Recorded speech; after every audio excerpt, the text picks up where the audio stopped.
Agent Romanoff. You miss me? Oh yeah, Charles, we got ourselves an X-Men fan. Captain. Your Highness. Captain, big fan, Spider-Man. Hey everyone. Hey everybody, welcome back to Film Artsy. I'm your guy 𝘧𝘩𝘏, and today we are going to be looking at some of the most cool, notable symbiotes in the Marvel Universe. You know, the gooey, icky, colorful symbiotes that we're starting to see come up in the cinematic universes and now actually entering Marvel's cinematic universe. We have quite a few in the comics that don't really get talked about and you might not know about. Now, a lot of people are doing these videos, and some people are just picking and choosing, some people are trying to do all of them. What I'm going to do here today is tell you about the ones that I think are super cool, worth noting, and there's a ton of others, but I didn't feel like noting them in this video. We're going to talk about everything from Venom all the way to some of the obscure ones, so if you're interested in that, let's get started. Right before we get started though, just real quick, if you know the symbiotes, who is your favorite? And it's okay if it's Venom or Carnage, but if you like one of the more obscure ones, let me know in the comments below, and I'll tell you one of my favorites at the end here. The first symbiote we have to start with is, of course, the iconic Venom. Venom is the black and white variant that we see, and we have a couple iterations of him in the cinematic universe of Sony and now Marvel. We have the Eddie Brock, Sam Raimi version, which no one likes, and then we have the much more perverted version of Tom Hardy's. This situation occurred when Spider-Man shed that black suit when he realizes the symbiote is an alien, and that symbiote finds itself Eddie Brock, and in doing so binds himself with him and becomes one of the most notable villains of Spider-Man of all time.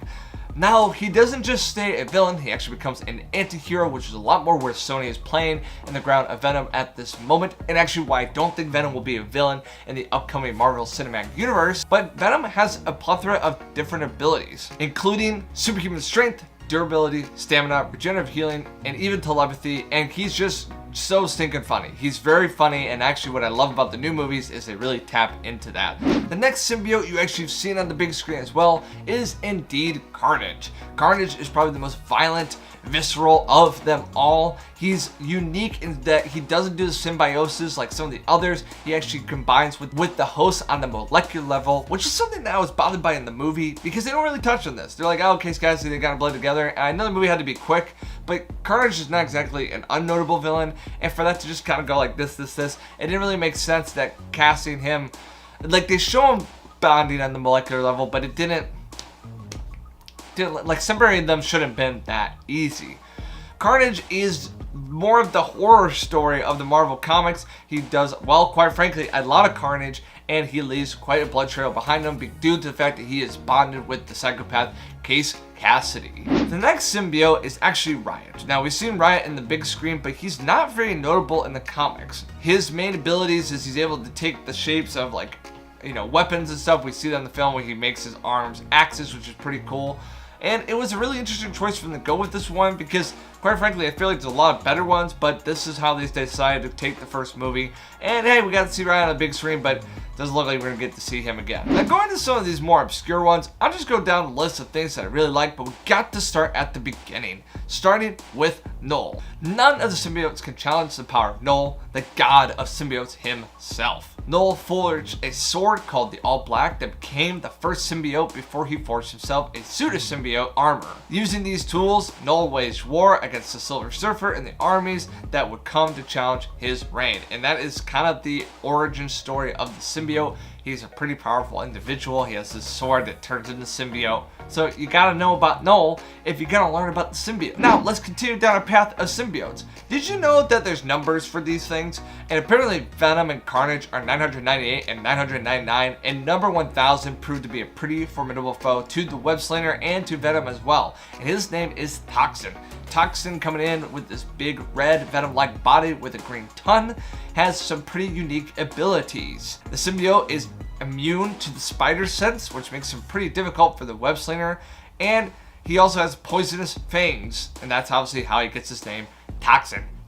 It's also said that he's the most powerful of the Bloodlines, so he was clearly a problem, and I believe in the comics that Venom actually said team up with Spider-Man to defeat this foe.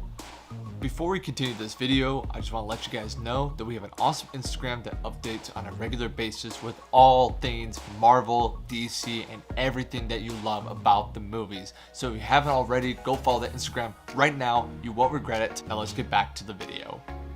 Now, scrolling on down, we got the anti-Venom. This is basically the inverse of Venom, from not just like overwhelmingly black and a little bit white to overwhelmingly white with a little bit of black. The anti-Venom is a hybrid symbiote created when Eddie Brock's Venom codexes were combined with his white blood cells thanks to some mystical assistance by Mr. Negative. And that's a lot of comic plethora that we don't have time to get into. What I like about the anti-Venom is he comes in different situations and provides different forms to other types of characters, which makes it a pretty unique symbiote. These abilities are almost like the inverse of Venom, specifically in the reality, specifically that it can produce antibodies to cure disease and a corrosive touch to other symbiotes. There's just a long history of the anti-Venom, so I definitely encourage you to check out some videos on that thing. Now let's go run through some really quick ones here. We have Plague. Plague's like this purpley looking scary one. This symbiote created by Knull during his siege on Earth. Plague bonded with the murderer Cortland Cassidy and became one of Knull's most useful allies. Aside from the standard symbiote powers, Plague boasts the ability to teleport and absorb the life force from its enemies. Hence the word Plague. When you're a soul sucker, you're gonna be called Plague. One of my favorite ones is actually Scream. Not only does Scream just stand out to with its ridiculously wild hair and vibrant orange-yellow colors, it's actually got a really sad backstory. One of the sad things is she bonds with a woman who has schizophrenia, and she gets to a really dark place where she starts attacking other symbiotes, worried that they'll become blood murdering killers, and so she feels the need to kill other symbiote people in order to keep that from happening. And eventually she gets out of that dark place, becomes a hero for a little bit, only to eventually be dispatched by Venom himself as a problem. It's a really sad story. It's definitely worth one checking out if you're interested. Continuing down the list of symbiotes, we have Lasher. I'm not gonna spend much time with him, but he's this green with big yellow eyes. He was part of the Life Foundation's experiment. If you don't know about this, this is where they did experiments on Venom and they spawned a bunch of different symbiotes. Lasher has all the abilities of standard symbiote, and along with that is able to manifest large tentacles to use as weapons. So he's kind of like this tentacly symbiote. Another symbiote we have is Phage. Phage is really just ugly. I mean, look at this guy. He's so ugly. Phage is like the other parts of the Venom symbiote from the Life Foundation experiment, but with the ability to form its suit into blades that can be used as weapons. So I don't really see how much different he is from Riot, but he's able to do that thing. So there you go. That's Phage. Then we have Agony.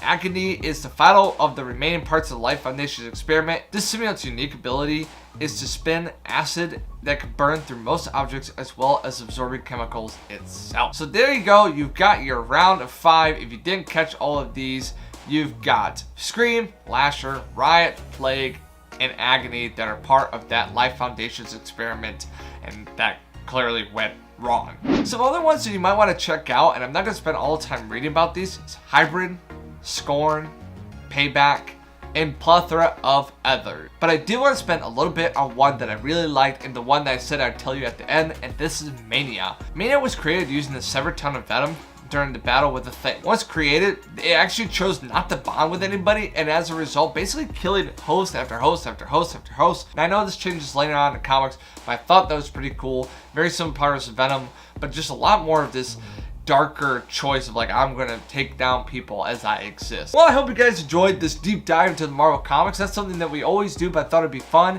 Let me know what your favorite symbiote is below if you haven't already. Tell me if there's a cool symbiote that you think ought to be happening in the Marvel Universe and needs to join the Marvel Cinematic Universe. And as always, if you like this video, give it a thumbs up, subscribe, because it does help the channel. As always, until next time, I will see you later.